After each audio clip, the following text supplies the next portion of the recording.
बिस्मिल्लाहिमिनश्शैतानिर्रजीम बिस्मिल्लाहिर्रहमानिर्रहीम अल्लाहुम्मा सल्लि अला सय्यदिना मौलाना मुहम्मदिन व आलिहि वसहबिहि वसल्लम। डियर स्टूडेंट्स, अस्सलाम वालेकुम। Business communication and report writing, question number 6। What is non verbal communication? What are its types और काइंड्स? सबसे पहले कि नॉन वर्बल कम्युनिकेशन क्या होती है, तो हमने कहा था passing of information by one person to another person. That may be verbal, that may be oral, that may be any other form. अब इसी बात को थोड़ा सा मॉडिफाई करते हैं, थोड़ा सा मॉडिफाई करते हैं। Any sort of communication in which no verbal tool is used is called non-verbal communication. Such communication is made with the help of body language, or it is conveyed through the conducts of the party, or it may be communicated without the use of words. Definition देख लीजिए। Such communication which is made neither by word of mouth nor in writing, but it occurs without the use of words.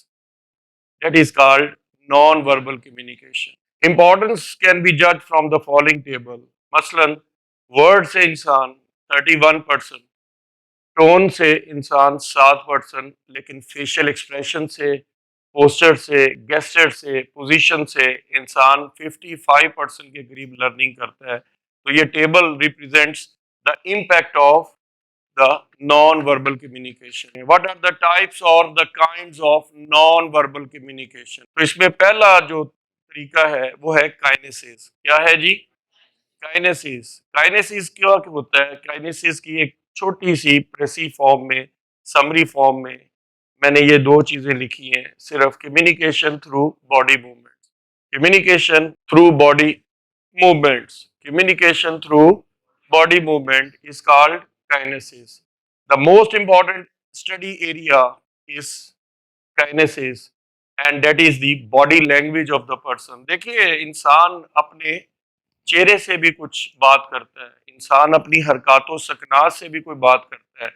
When communication is made without the use of words, spoken or written, ना वो लिखकर किए और ना वो बोलने में आए हैं, and it is made with the movement of the body parts, such sort of communication is known as kinesis. It has further 4 types. इसकी मजीद 4 किस्में हैं। Appearance, सबसे पहले क्या है? Appearance. So personal appearance and appearance of surroundings affect the attitude and emotions of a person. Appearance convey impressions like occupation. ठीक है जी। ऐसे ही appearance से उसकी एज का भी पता लग जाता है, उसकी एज, उसका gender, that is the sex, वो मेल है या फीमेल है, अपीयरेंस से पता लग जाता है। So these are appealing to you. So appearance is the first non-verbal communication through kinesis. Second आ जाती है, काइनेसिस के अंदर जो किस्म है सेकंड आ जाती है फेशियल एक्सप्रेशंस। अब ये देखिए, मुख्तलिफ शक्लें बनी हुई हैं। अब आपको खुद ब खुद ही पता लग रहा होगा कि ये क्या है। हैप्पी फेस, सैड फेस, इस तरह के मुख्तलिफ शक्लें बना के दिखाई हुई हैं। तो आप बना के देखिएगा कि कैसी लगती हैं आईने के सामने, तो आपको खुद ब खुद ही इंप्रेशंस का पता लगता जाएगा। तो facial expression, second important part in kinesis. Eyes and face are the most important part of the body. These express your expressions. ये देखिए, डे लेदर ने इंसान के जो चेहरे के ऊपर बात की है, वो 10 बातों को उसने बेस बनाया है। डे लेदर के पॉइंट ऑफ व्यू से उसने 10 बातें इंसान में ऑब्जर्व की। पहली, इंसान की हैप्पीनेस। ये देखें, ये हैप्पी फेस नजर आ रहा है। अभी क्या खुश है, कहते सर मुझे समझ बहुत अच्छी आ रही है। हाँ जी। अब देखिए, मेरा जो स्माइल देना है ये मेरे फेशियल एक्सप्रेशंस को शो कर रहा है। Surprise, fear, angerness, sadness, dislike, disgust, disrespect, contempt, interest show कर रहा है, पैनिक हुआ है जनाब, बेविल्डरिंग, डिटर्मिनेशन। ये 10 चीजें डे लेदर के पॉइंट ऑफ व्यू से हैं जिनको उसने बेस बनाया कि ये इंसान के फेशियल एक्सप्रेशंस को शो करते हैं। Then comes all the above can be judged through facial expression, gestures and postures. तो it is said action speaks louder than words. Shakespeare ने कहा कि action speaks louder than words. इंसान जरूरी नहीं होता कि सिर्फ और सिर्फ अपने हरकत यानी वर्ड से बात करे, बल्कि वो अपनी हरकत और सकनात से भी बात करता है। Often people communicate through hands and fingers. Umpire ने उंगली खड़ी कर दी, आउट। एम्पायर ने, ये क्या है, थर्ड एम्पायर की तरफ इशारा किया जा रहा है। फिर उसके बाद ये किसका इशारा है, सिक्स का इशारा है। और ये कौन सा इशारा है, ये फोर का इशारा है। तो यार ये देखिए, वो ये तो नहीं कह रहा चौका हो गया है, वो ये तो नहीं कह रहा छिक्का हो गया है, वो ये तो नहीं कह रहा आउट है चलो जाओ। तो these are the gestures and the postures. अब देखिए स्मेल, देखिए कुछ एक होती है फ्रेग्रेंस और एक होती है स्मेल। स्मेल बुनियादी तौर पर बुरी सेंस में इस्तेमाल होती है, जैसे गैस लीकेज हो रही है तो बंदा स्निफ करके ही बता देता है कि यार ये कहीं कोई सिगरेट वगैरह या वो लाइटर वगैरह ना जलाइएगा, कमरे में गैस भरी हुई है, फौरन खिड़कियां दरवाजे खोल दीजिए ताकि ऑक्सीजन आ जाए और ये गैस यहाँ से निकल जाए। The feelings of the gases can be judged through smell. Similarly, touching the things and realize the concept of softness, hardness, etc., etc. That is through smell and touch. Smell and touch से पता लगता है। अब मेरे हाथ में चीज है, मैं उसको दबा के देख रहा हूँ तो कहते हैं हार्ड है, लेकिन साथ ही मैंने कान की लो को हाथ लगाया तो मैंने कहा ये सॉफ्ट है। Then comes proxemics. अब देखिए नाम ही आपको मुश्किल लग रहा है कि ये है क्या, प्रॉक्सिमिस क्या है। That the study of time space around अस। कभी सूरज ने कहा है कि उठ जाइए मैं आगे आऊं, कभी रात के अंधेरे ने आपको कहा हो कि भाई सो जाओ, ये रात सोने के लिए है। अंधेरे ने कभी आपको सुला दिया हो, या रोशनी ने कभी आपको जगा दिया हो। ये जगाते नहीं है, इंसान खुद स्टडी करता है इस चीज को। तो study of time space around अस, हम अपने सराउंडिंग से खुद ब खुद ही फैसला कर लेते हैं कि इस वक्त क्या चल रहा है। तो when the message is conveyed through space around us, तो according to Edward T Hall, वो कहता है जी इंटीमेट करती है 0 से 18 इंच तक, ये चीज आपको इंटीमेट के लिए पर्सनल ये 8 to 4 फीट है, और सोशल ये मिनिमम से मैक्सिमम की तरफ है 4 to 8 है, और public 12 feet to the extent of visibility, जहां तक नजर जाती है। तो ये एक स्टडी है जो कि एडवर्ड टी हॉल ने आपको बयान कर दी है, इसको भी जरा नोट फरमा लीजिए। Next comes the time language. Time, वक्त खुद ब खुद आपसे कम्युनिकेट करता है। कभी आप लोग जो है ना टाइम के साथ देखिए, आप खुद चलते हैं, आप टाइम के साथ चलने पे मजबूर हैं, ठीक है जी। तो टाइम लैंग्वेज का मतलब क्या है, passing of information with the help of time. क्या कहा है मैंने, देखिए passing of information by one person to another person, ये तो कम्युनिकेशन है। लेकिन अब आप नॉन वर्बल के अंदर आना चाहते हैं तो आप सिर्फ एक लफ्ज बोल रहे हैं, passing of information with the help of time. तो time is another important factor that is non verbal communication. Time communicate us, देखिए वक्त हमसे गुफ्तगू करता है, वो कैसे करता है, as we arrange our activities as per the passage of time. जैसे जैसे वक्त गुजरता है हम अपने आप को अरेंज करना शुरू कर देते हैं।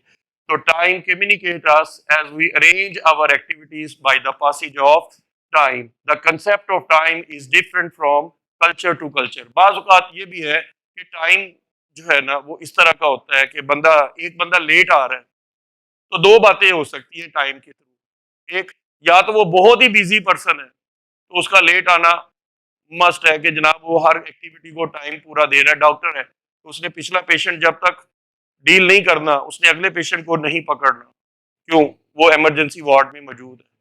तो इसी तरह से उसका जो लेट आना है वो ये शो कर सकता है कि इसका बिजी है। लेकिन एक ऑर्डिनरी सा पर्सन है, वो लेट आ रहा है तो ये शो करते हैं यार ये बहुत ही लेजी बंदा है, इसको टाइम की कोई कदर नहीं है। तो टाइम के थ्रू भी कम्युनिकेशन हो जाती है। Next comes para language. Para language क्या होती है, hints and signal, passing of information through hints and signals in humans voice। देखिए अभी मेरे थोड़ा सा खांसी की है, ये सिग्नल आ रहा है कि सर इस वक्त जो है गला थोड़ा सा सर का खराब लग रहा है। तो हिंट्स एंड सिग्नल ये शो कर रहे हैं कि 100% डिलीवर नहीं हो पा रहा इनसे आज। तो वो क्या है, वो उसके पैरा लैंग्वेज से पता लगता है। Hints and signals between the human voice is called para language. Example देखिए, स्पीकर साउंड, अगर एक बंदा जो बोल रहा है उसकी आवाज में पिच जो है, अब देखिए कभी बहुत तेज हो जाती है, कभी आहिस्ता हो जाती है। कभी मैं लेक्चर देते हुए बहुत शाउट कर देता हूँ कि भाई वो बच्चा जो आपस में गुफ्तगू कर रहा है वो एकदम से अटेंटिव हो जाता है कि सर मेरी तरफ ही देख रहे हैं। फिर उसके बाद उसकी टोन में ऑडिबिलिटी जो है वो उसकी कभी टोन हल्की हो जाती है, कभी टोन बहुत फास्ट हो जाती है।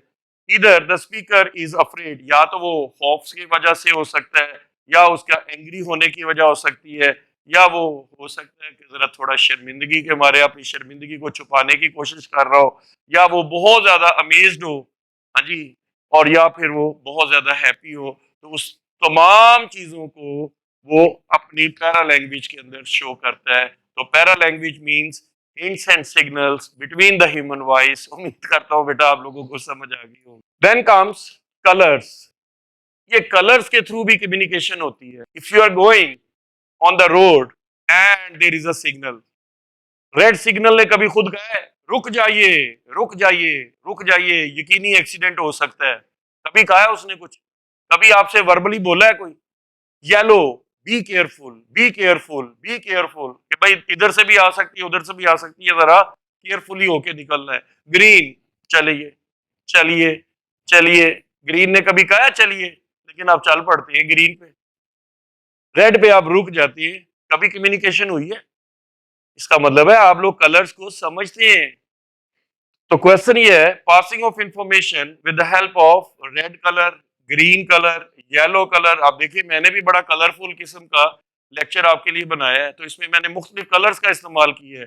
ब्लू कलर मैंने आप लोगों के लिए इस्तेमाल किया है कि मेन हेडिंग है। ग्रीन जो है वो उसकी समरी को शो कर रहा है। ब्लैक जो है वो उसको यहाँ पर मैंने रिप्रेजेंट किया है कि उसको एक्सप्लेन कर दूं थोड़ा सा। तो इसी तरह से passing of information with the help of colours like red. तो बाज औकात रेड जो है हमारे लिए डेंजर की मिसाल बनता है। बाज का रेड जो है वो लव एंड अफेक्शन को शो करता है। येलो हेटेड को शो कर रहा है। व्हाइट पीस को शो कर रहा है। तो these are the type of the colour combinations. Through colour combinations you show the feelings. The colours differently connected with the feelings and response of a person. Silence and sound last है जी हमारे पास। Silence and the sound they are also used for conveying the message. Silence भी एक communication है। Silence communication basically जो है ये एक बहुत बड़ी कम्युनिकेशन होती है। Somebody is not responding, that is also a answer. एक बंदा आप जिसको बार बार फोन कर रहे हैं वो आपका फोन उठा ही नहीं रहा, ये फोन ना उठाना ये भी आपके लिए एक मैसेज। और वो मैसेज क्या है कि वो बंदा आप में इंटरेस्टेड नहीं है, या वो बंदा मौजूद ही नहीं है, या वो मोबाइल के पास ही नहीं है, या वो देख रहा है लेकिन वो आपको रिस्पॉन्स देना ही नहीं चाह रहा। तो ये भी कम्युनिकेट करता है। Silence gives the message non verbally. Sometimes the receiver does not give the response as per the desire, so his silence change the attitude of the person. उसकी खामोशी जो है वो दो मैनी रखती है कि या तो उसको मैसेज मिल नहीं पा रहा, या वो मैसेज मिला है लेकिन वो इंटरेस्टेड नहीं है। तो sometimes the receiver does not give the desire response as per the sender of the message. His silence change the attitude. अब ये साइलेंस की बात हो रही है सिर्फ, तो साइलेंस से एटीट्यूड बदल सकता है। ये पॉजिटिव भी हो सकता है, ये नेगेटिव भी हो सकता है। पॉजिटिव ये है कि भाई मैं सोचता ही मुस्बत हूँ कि यार वो बंदा मोबाइल के पास मौजूद ही नहीं है तो इसलिए रिस्पॉन्ड नहीं कर पा रहा, या उसको बेल सुनाई नहीं दे रही होगी, सुनाई नहीं हो रही होगी, तो बेल सुनाई नहीं होगी उसको, या सुनी नहीं उसने होगी, या वाइब्रेशन पे लगी होगी, तो उस मीन या उसका साइलेंट पे मैसेज मोबाइल लगा होगा। तो ये बहुत सारे मीनिंग देती है। On the other hand there are many sounds other than the human sound like bells, hooter on the ambulance etcetera. अभी कभी एम्बुलेंस ने खुद कहा है कि अभी कि पीछे आ जाइए, पीछे हो जाइए, पीछे हो जाइए। वो सिर्फ हूटर की जो आवाज है, वो साउंड जो है, ये आपको एक साइलेंस मैसेज देती है कि आप रास्ते से हट जाइए और इस वक्त एम्बुलेंस को रास्ता दे दीजिए। तो उम्मीद करता हूँ ये नॉन वर्बल कम्युनिकेशन की लास्ट जो किस्म है साइलेंस एंड साउंड, ये भी क्लियर होगी। फाइनली हमारा एक स्वीट सा कंक्लूजन होता है। तो देखिए कंक्लूजन में ये तीन बातें हमने अभी तक अखज की हैं। पहली बात कि non verbal communication has the three particular things in it. पहला कि non verbal communication is pervasive. Pervasive mean ये फैलती है इस लिहाज से that we need to learn how to observe it. दूसरी बात यह है कि इसमें कम्युनिकेशन जो है ये वेग होती है। पॉजिटिव मीनिंग भी असाइन हो सकती है, नेगेटिव मीनिंग भी इसको असाइन किए जा सकती है। और तीसरी सबसे इंपॉर्टेंट बात यह है कि non verbal communication is based on face to face interactions. ये किसी के सामने हो सकती है या कोई ऐसी चीज हो सकती है जिसमें फेशियल इंटरेक्शंस लाजमी है। दैट्स ऑल दोस्तों, आप लोगों को उम्मीद करता हूँ बहुत अच्छी तरह से नॉन वर्बल कम्युनिकेशन काफी इंपॉर्टेंट क्वेश्चन है पेपर पॉइंट ऑफ व्यू से। अब आप इसको लिख कर देखिए और लिखने के बाद यकीन से कहिएगा कि इंशाल्लाह ये आपको सवाल ना सिर्फ याद हो जाएगा बल्कि खुद आप लिखने के काबिल भी हो जाएंगे। कमेंट जरूर कीजिएगा जो लोग वीडियो देख रहे हैं कि आपको ये कैसी चीज़ लगी है हमारी जिसारत। और जिन बच्चों ने क्लास में पढ़ रहे हैं ये इसको पिक्चर आपको दिखाई जा रही है, इसको देखकर लिखना शुरू कर दीजिए। और ऑपरेटर साहिबान से गुजारिश करूंगा कि हर बच्चे को लिखने के लिए कह दीजिए और लिखिए। और फिर उसके बाद देखिए ये इतनी आसान लैंग्वेज है कि आपको सुनते सुनते ही समझ आ गई है तो इंशाल्लाह लिखते लिखते याद भी हो जाएगी। अपना बहुत सारा ख्याल रखिएगा, माँ बाप की इज्जत और एहतराम कीजिएगा, साजा कराम के लिए दुआ कीजिएगा। और ये भी हम आपके लिए सबके लिए हमारे लिए भी दुआ कीजिएगा कि अल्लाह करीम हम सबको बिला हिसाब का बख्शिश अता फरमाए और नबी पाक सल्लल्लाहु अलैहि वसल्लम से और उनकी आले पाक से लामहदूद मोहब्बत और गैर मशरूत वफादारी अता फरमाए। रोज़े क़यामत हमें नबी पाक सल्लल्लाहु अलैहि वसल्लम की खुसूसी शफात से बहरामंद फरमाए। बिलखसूस बिलखसूस बिलखसूस कब्र में जब दीदार मुस्तफ़ा सल्लल्लाहु अलैहि वसल्लम हो तो ना सिर्फ पहचानने की बल्कि कदम बोसी की तौफीक अता फरमाए। इस नेक दुआ के साथ नेक्स्ट लेक्चर तक के लिए अस्सलाम वालेकुम।